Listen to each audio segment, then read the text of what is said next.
It was June of 2019, and I was attending an entrepreneurial camp at the University of Dayton.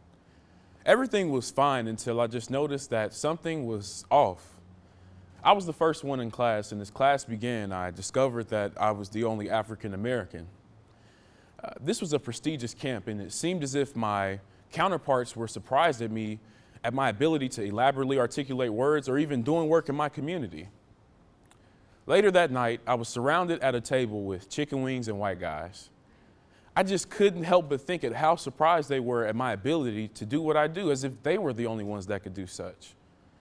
But there's something that night that no one at that table knew but me, and that's my story. I grew up in a small village of Marymount, Ohio, similar to the luxurious, lavish village of Oakwood here in Dayton. When I first moved to Dayton, I ended up befriending a group of youngins who basically ran the neighborhood. But after a while, these friends began making socially destructive decisions like robbing people and stealing cars. I want to share a story with you now. There was a time where I was about 13 years old, and me and a few other of my friends were next door, and we were watching the Heat versus Cavalier basketball game. Out of nowhere, this bright light just shines through the house. Now, do you know how bright a light has to be to shine through a house with all of the lights on? Bright, right? It was the police. They walked in without permission, and they explained to us that there was an armed robbery a few streets over. And based on my friend's track record, they felt like they knew right where to come. So the police took us to do a show-up. A show-up is essentially where the police take the faces of assumed victims so the victim can confirm that it is indeed the suspect. At the conclusion of the show-up, it was determined that none of us were the suspects. At that point in time, the police just dropped us off and went on about their day. No sorry about the confusion, and just left. So I'm sure that if anyone at this table that night knew about these things, it would do nothing but degrade and diminish my ability and my talents that I possess. So how did I go from being accused of armed robbery to traveling to Los Angeles for a United States National Conference of Mayors? I'll share with you how. I want to share with you now the importance of mentorship.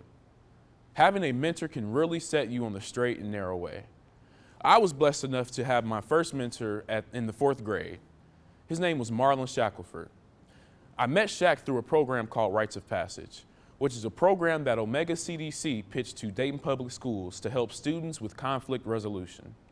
Since then, I talk and see Shaq almost every day, and I have earned his respect. How do I get a mentor, Chaz? I'm glad you asked. Before seeking a mentor, I advise you develop 2 skills if you don't already possess these. Respect, which is the way you treat others, and self-respect, which is the way that you value yourself. Having these 2 abilities will change the outcome in so many different situations. I want to take a quick moment to encourage you to value every aspect of life. I'm just 18 years old, and I feel that I know who I am. If you were to ask me to describe myself, I would simply explain to you that I am a young community leader in the city of Dayton who has a path that may well lead to 1600 Pennsylvania Avenue. After all, I've had the honor to work with Dayton Mayor Nan Whaley. I've had the honor to sit and talk with former President Barack Obama, and even the honor of being flown to Los Angeles, California for the first United States Conference of Mayors National Youth Summit. If it wasn't for my mentors in my ear reminding me that in this path I've chosen, I just don't get to quit or give up, none of these things would be possible.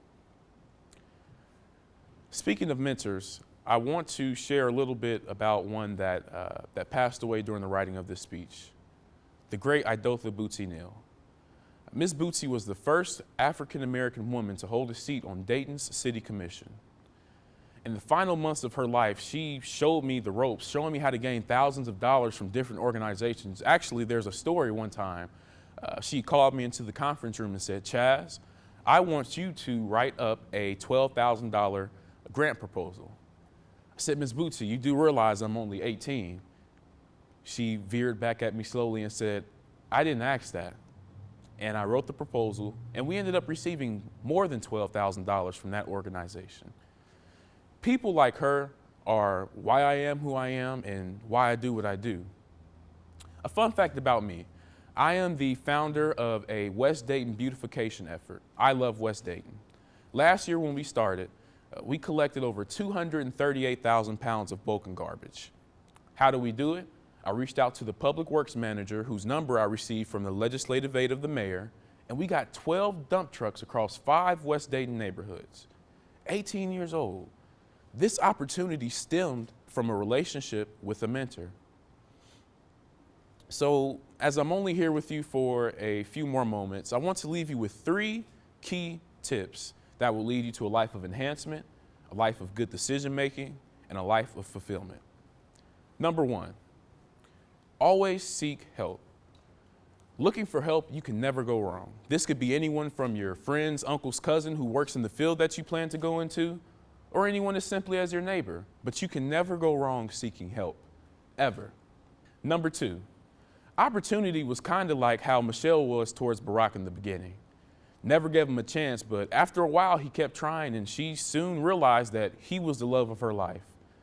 Make opportunity see that you are the love of its life. Number 3, haters. Haters are just people who love you and enjoy you so much that they want to be you, but they can't. And that's why they hate you. So the next time someone comes to you and says, you're not strong enough, you're not smart enough, you're not wise enough, you're not tall enough, you're not smart enough, you haven't been here for long enough, I want you to call up your mentor and develop a plan to show them why you can. My name is Chaz Amos, and I approve this message.